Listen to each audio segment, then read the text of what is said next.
Hello YouTube! Jex Russell here, and I have a great video coming your way. Definitely stay tuned. But first, what do you say we go back 10 years?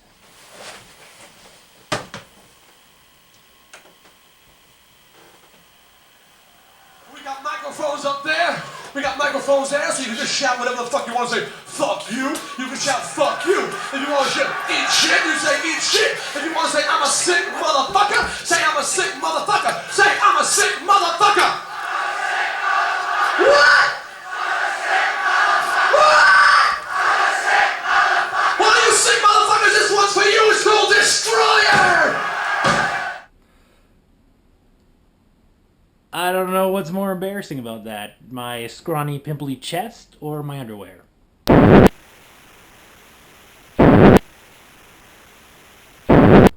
What's up, VC? Welcome to Jex's Vinyl World, and you're probably wondering why I'm all dressed up today. I had a presentation to do at college this morning, and I just got home, and I figured I'd stay dressed up for this video, because this is a big deal. I'm here today to celebrate smfcpthowdy and how he got 1,300 subscribers. 1,300!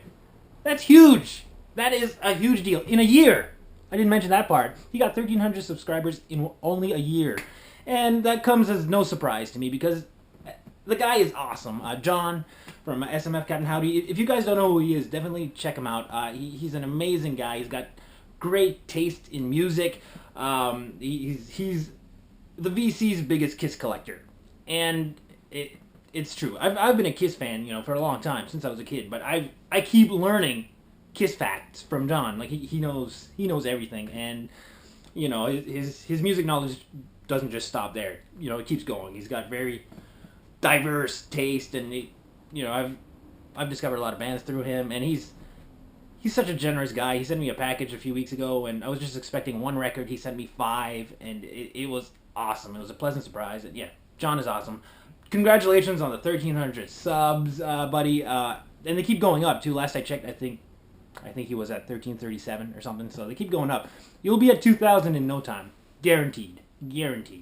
So yeah. Oh, and that's going back to the little intro I included here. That's kind of why I included the intro, because for those of you who don't know, SMF stands for sick mother. Well, So anyway, John is having a contest, and it's a really great topic. I can't wait to talk about this. He said pick 5 albums that you listen to regularly, on a regular basis, and on each album talk about a song that you usually skip and say why. And like I said, I think that's a great topic, so I quickly thought of 5 albums. So here we go. Let's get right into it. No specific order, so let's do it. The first album I picked, Van Halen, 1984. This is a great album. Like I've mentioned in the past, I'm a huge fan of the David Lee Roth era of Van Halen. All the albums with David Lee Roth, in my opinion, are flawless. They're just so great. He was a great frontman and just had great charisma, and I thought the band had great chemistry at that time. But on this very album, there's one song that I'm usually like, skip. And that song, a big hit for the band, is Jump. I can't do it. Maybe that's why I don't care for it as much, because it was such a huge hit, and it was overplayed. You hear it on the radio all the time, and I don't know. But I think it's more than that. It's just the fact that there's so much keyboard in that song, or synthesizer, or whatever, and it just doesn't sound like a Van Halen song. It sounds to me like a pop song, and I think that's what bothers me, because it's not what I want to hear when I listen to a Van Halen album. And now Van Halen they experimented with keyboards or synthesizers on their Fair Warning album. There's a song called Sunday Afternoon in the Park, and that's an amazing song. Great synthesizers. It almost sounds like sci-fi, like futuristic, kind of something out of the Terminator, and it works. But here it's not that kind of song. It's really just a pop song, and yeah, Jump. Not a fan. I usually skip it. And there's the rest of the album is great. I think some people might say that songs like Panama or Hot for Teacher. Some people will tell you that those are overplayed. And yeah, they get played on the radio a lot, but I don't get tired of those songs. I think they're great. Just Jump, that I just can't do it. I just can't do it. All right. Next album, Sabotage by Black Sabbath. One of my favorite bands. And again, with Black Sabbath, their first 6 albums, to me, I can't pick a favorite. They're amazing. They're just really solid albums. And, this one here is no exception. It's fantastic. There's just one song that every time it comes on, I'm like, oh, skip. And that song is Am I Going Insane? Radio, in brackets. To me, it's not that it's a bad song, it's just that it just doesn't fit the rest of the album to me. Like, you go from songs like Hole in the Sky or Symptom of the Universe or Superstar, and then Am I Going Insane starts, and you're just like, oh, what's this? It has, it's really upbeat, and again, it's really poppy. It's got a pop song vibe, and it just, to me, I don't care for it. Again, it's not a bad song, but it just doesn't fit the rest of the vibe of the album, and I usually just skip it. Alright, another band I like very, very much, Devo. And yeah, this is a band, it's not for everyone, but I really like them. I like how quirky they are, and their style, their humor. I like that. I think it's great, and I find their music very catchy. And this album, Freedom of Choice from 1980, was a big hit for the band. And, one song in particular, Whip It, which is the song I usually skip. Because, again, it's so overplayed. And you hear it in TV commercials, movies, on the radio, it's all over the place. Or 80s compilations, it will always come up. And I just got so annoyed of it. I can't stand that song anymore. But the rest of the album, again, is great. It's I would probably say flawless. Like, I really like this album. But Whip It good. I can't. I just can't do it. I just can't do it. I've heard it too many times, and I liked it as a kid. Same thing for Jump from Van Halen. I liked that song as a kid.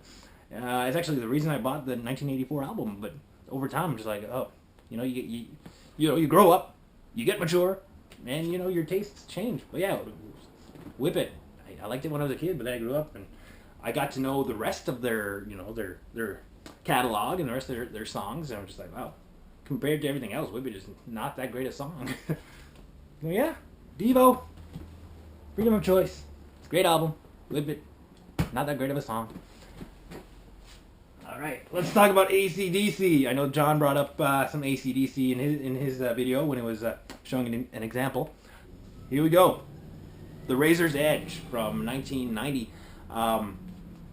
I really like this album. I think a lot of the songs on here deserve more recognition, are very underplayed, with the exception of one song that is way, way, way overplayed, and that is the opening track, Thunderstruck.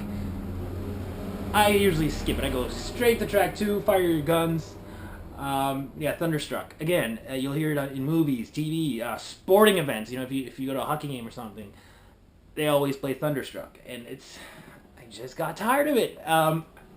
Again, as a kid, I loved it. I remember seeing the video, music video on Much Music, where it just starts off with the neck of the guitar, and I thought, this is amazing. It's so fast, but I just grew to just get tired of it.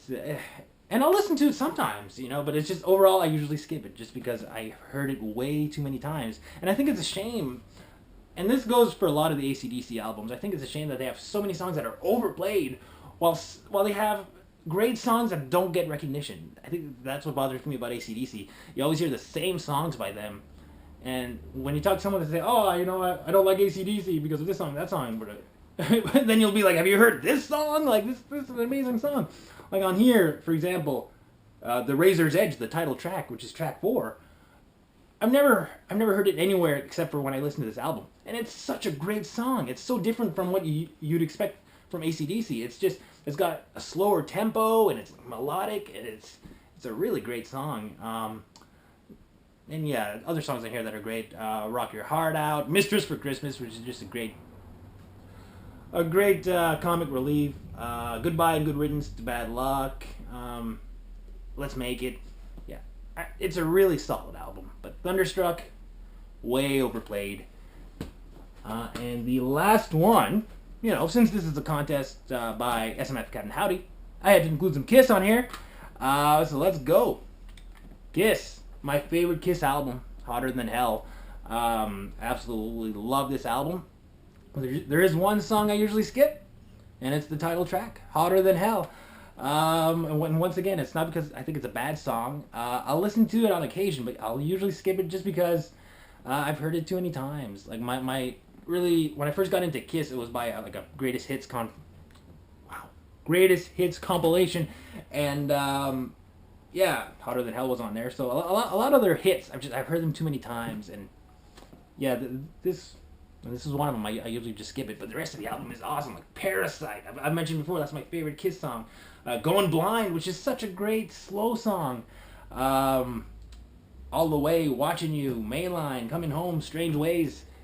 It's another solid album. I know I've said that for every album here, but it's a solid album. But Hotter Than Hell, I usually can't help but skip it, just I've heard it too many times.